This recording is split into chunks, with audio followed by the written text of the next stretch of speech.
Assalamualaikum warahmatullahi wabarakatuh.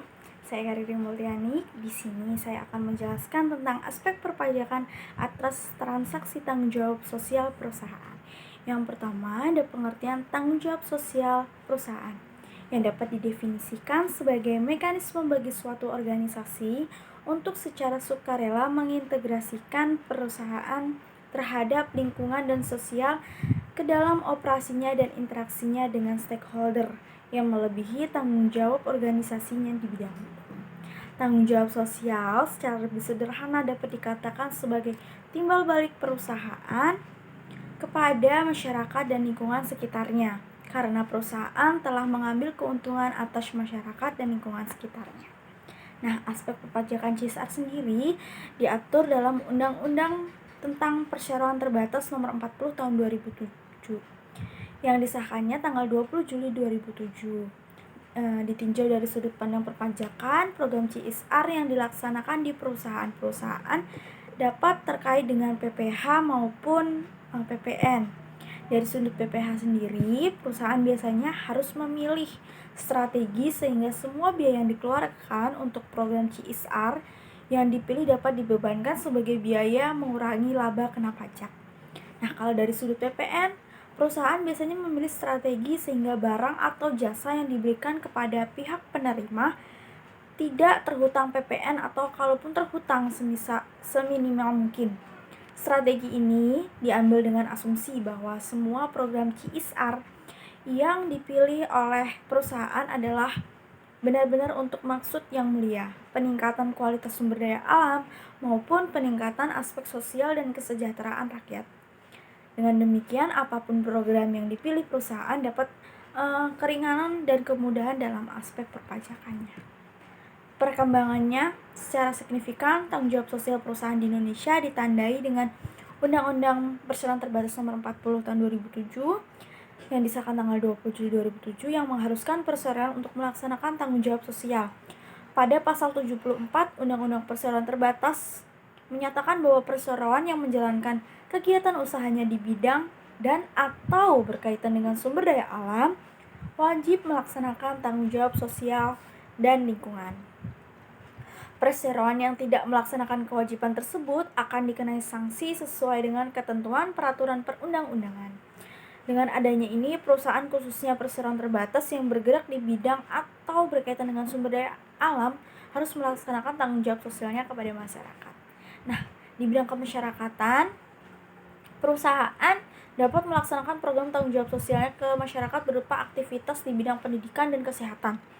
Kalau di bidang pendidikan tersebut biasanya tuh ada beasiswa yang diberikan kepada yang siswa-siswa berprestasi ataupun siswa yang tidak mampu ataupun sumbangan penyediaan sarana dan prasarana sekolah.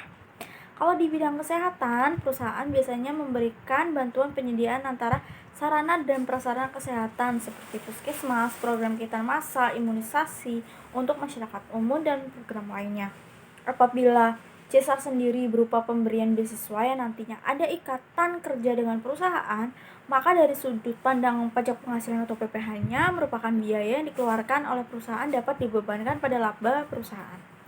Seperti yang tercantum dalam Undang-Undang Nomor 17 Tahun 2000 Pasal 6 Ayat 1 huruf G menyebutkan bahwa beasiswa magang dan pelatihan berupa biaya yang dapat dikurangkan dari penghasilan bruto yang diatur lebih dalam Cap 545-PJ-2000. Kalau dalam ketenaga kerjaan, aktivitas tersebut meliputi rekrutmen, program pelatihan, gaji, dan tunjangan, mutasi dan promosi atau lainnya. Karyawan merupakan sumber daya penting dalam mencapai tujuan perusahaan. Oleh karena itu, perusahaan berkewajiban untuk memperhatikan dan meningkatkan kualitas maupun kesejahteraan karyawannya. Aspek perpajakan apabila pelatihan karyawan yang diadakan sendiri oleh perusahaan, misal mendatangkan pembicara dari luar, maka di sini terkait dengan objek PPh yang khususnya PPh pasal 21 atau PPh pasal 26 atau PPh pasal 23. Nah, pelatihan yang diberikan oleh orang pribadi, maka perusahaan harus memungut PPh pasal 21 atau PPh pasal 26 atas honorarium yang diberikan. Jika pelatihannya diberikan oleh badan, maka perusahaan diharuskan memotong PPh pasal 23 atau PPh pasal 26 atas honorarium yang diberikan. Nah, kalau dari sudut PPN-nya, atas jasa profesional yang diberikan oleh orang pribadi atau badan, terhutang pajak pertambahan nilai dengan dasar pengenaan pajak sebesar nilai penggantian yang diminta atas jasa yang diberikan. Sedangkan produk dan konsumen, perusahaan seharusnya memberikan kualitas produk dan jasa yang baik kepada masyarakat. Perusahaan tidak semata-mata mencari laba, tetapi ada tanggung jawab sosial etis kepada masyarakat atas produk dan jasa yang diberikan. Perusahaan melakukan promosi dan membagi-bagi produknya sebagai sampel di masyarakat secara gratis.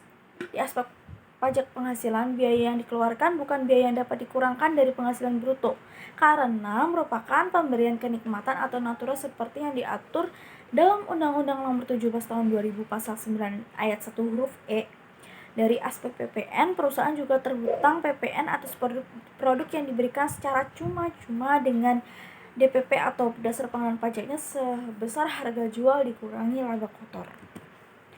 Kalau di aspek lingkungan hidupnya, perlu dicermati bahwa biaya yang dikeluarkan oleh perusahaan untuk pengendalian polusi, pencemaran lingkungan hidup, mungkin sangat terkait dengan pajak penghasilan dan PPN. Sebagai contoh, perusahaan harus membuat bak pengolahan limbah untuk mengolah limbah produksinya. Maka semua biaya yang dikeluarkan untuk pembayaran jasa, pengerjaan, dan semua material dapat dibebankan ke bruto.